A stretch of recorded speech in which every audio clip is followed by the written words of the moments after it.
زارا علی India سے، ہمارے ابا نے گھر میں بہت ساری بلیاں پال رکھی ہیں، ہمیں بلیوں سے کوئی مسئلہ نہیں ہے، لیکن بلیوں کی وجہ سے گھر میں بہت زیادہ ناپاکی ہوتی رہتی ہے۔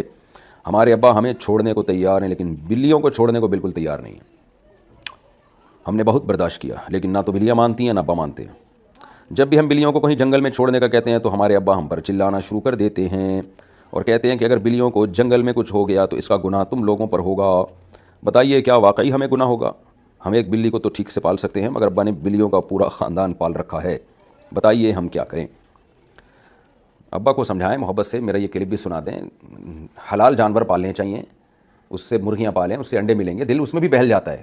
بعض لوگ بلیاں پالتے ہیں، کتے پالتے ہیں، کہتے ہیں ہمیں کتوں سے مناسبت ہے اور بلی سے محبت ہو گئی ہے۔ آپ تھوڑے دن مرغیاں پالیں، ان سے بھی محبت ہو جائے گی، بکریاں پالیں، ان سے بھی محبت ہو جائے گی، دودھ ملے گا اس سے بہترین، بکری بچے دے گی، بقرعید میں ذبح کریں، وہ بیچ بھی سکتے ہیں، کتنا فائدہ ہے اس کا۔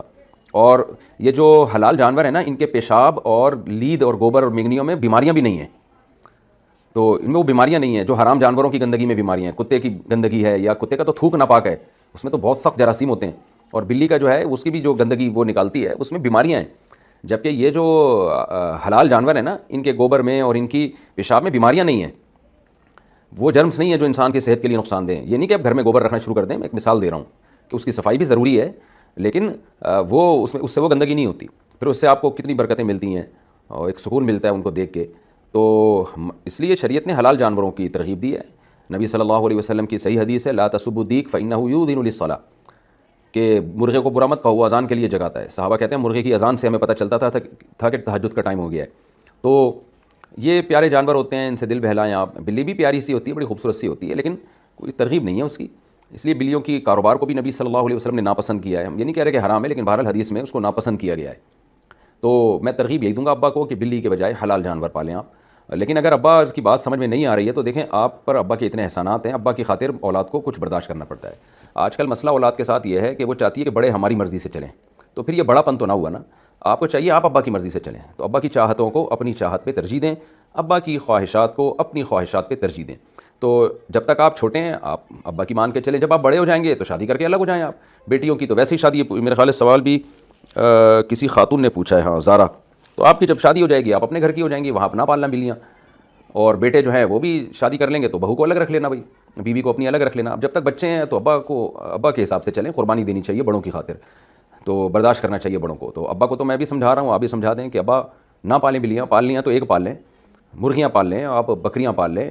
اتنے اچھے اچھے کیج آ رہے ہیں آج کل، نیٹ پہ آپ سرچ کریں مرغیوں کے اتنے زبردست کیج ہیں، پھر مرغیاں انڈوں پہ بیٹھتی ہیں، پھر اس سے دے دنادن چوزے نکلتے ہیں، ایسے پیارے پیارے چکس ہوتے ہیں، وہ ایسے اچھلتے کودتے، وہ منظر دیکھا کریں، دماغ کو بڑا سکون ملتا ہے۔ پھر دیسی انڈا کھانے کو ملے گا، ہاف بوائل انڈا پکا کے کھائیں۔ آج کل تو ڈاکٹر بھی کہہ رہے ہیں بھائی جو فارمی انڈا جو ہے نا اور دیسی میں بڑا فرق ہے، فارمی 5 انڈے اور دیسی 3 انڈے، اور دیسی انڈے میں جو غذائیت ہوتی ہے اس کی کوالٹی بہت اچھی ہوتی ہے۔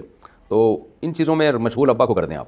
تو بہرحال ہم ابا کو سمجھا ہی سکتے ہیں، آپ بھی سمجھا دیں، پھر بھی نہ مانیں تو پھر آپ ابا سے لڑیں نہیں، کوئی برداشت کریں ابا کی بات۔ آپ لوگوں نے شادیوں کے بعد اپنے اپنے گھروں میں چلے جانا ہے، پھر وہاں جا کے اپنی مرضی چلائیے گا، یہاں آپ ابا کو خوش رکھنے کی کوشش کریں۔ باقی جنگل میں بلی چھوڑ کر آئے تو انہیں نقصان ہو گیا تو گناہ کوئی نہیں ہوتا اس میں کوئی حرج نہیں ہے۔ بلی کو کہیں چھوڑ دیا تو کوئی کھا گیا تو کچھ نہیں ہوتا اس سے۔ سار عباسی مری سے، میرے والد صاحب ایک جگہ شادی کرنے کے لیے زبردستی کر رہے ہیں جہاں میری رضا بالکل شامل نہیں، میں ایک اور خاتون کو پسند کرتا ہوں، چاہتا ہوں میری شادی وہاں ہو جائے، ایسے حالات بھی نہیں ہے کہ دونوں جگہ کر لوں کیونکہ انصاف نہیں کر سکوں گا، لیکن والد صاحب فرما رہے ہیں کہ میری مرضی کے مطابق شادی نہیں کی تو میں شامل نہیں ہوں گا، اس موقع پر مجھے شریعت اور اخلاقیات کے دائرے میں رہ کے کیا کرنا چاہیے؟ آپ کے ابا کو اخلاقیات کے دائرے میں رہنا چاہیے۔ جب ایک لڑکا ایک جگہ شادی نہیں کرنا چاہ رہا، کیوں زبردستی اس پہ تھوپ رہے ہیں بھائی؟ تو اخلاقیات کا تعلق صرف آپ سے نہیں ہے، ابا سے بھی ہے، تو ابا کو مشورہ دوں گا کہ نہ کریں۔ اور آپ کو تو یہ کہوں گا اگر اتنی بھی بری نہیں ہے، تھوڑی بہت اٹریکشن ہے آپ کی تو کر لیں ابا کے کہنے پر بھائی، لیکن اگر بالکل ہی دل مائل نہیں ہے تو پھر ابا کے کہنے میں آ کے کسی لڑکی کی زندگی کو بھینٹ نہ چڑھائیں، برباد نہ کریں، اپنے ابا کی خواہشات کی بھینٹ نہ چڑھائیں اس کو، کیونکہ بالکل بھی طبیعت مائل نہیں ہوتی، پھر بعد میں بیوی سے محبت نہیں کرتے، عذاب میں ڈال دیتے ہیں اس کو، اور اس کو بتا بھی دیتے ہیں میں نے تو ابا نے کہا تھا اس لیے میں نے کیے۔ تو ابا کی اطاعت میں کسی اور کا گھر کا بیڑا غرق نہ کریں آپ۔ باقی یہ مشورہ آپ کے ابا کو دینے کا ہے، آپ کو تو کیا دوں میں مشورہ، ابا کو چاہیے ایسا نہ کریں، یہی کہہ سکتا ہوں بھائی میں۔